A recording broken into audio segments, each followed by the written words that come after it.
Garlaikojās sociālais antropologs, dabas zinātņu speciālists un vadības zinību bakalaurs budžeta komisijas sēdē.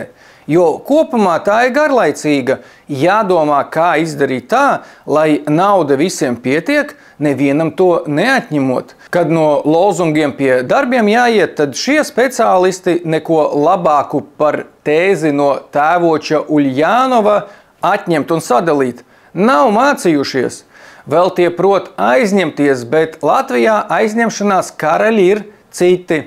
Tā nu sēž ar gariem ģīmijiem sociālais antropologs, dabas zinātņu speciālists un vadības zinību bakalaurs ar cerību, ka būs vēl gana daudz jauniešu, kas ikdienā rēķinus nemaksā un nobalsos par tiem, jo tie, kas rēķinus maksā, ir sapratuši, ka ar šiem drīz dziedāsim vienu slavenu Beatlu dziesmu.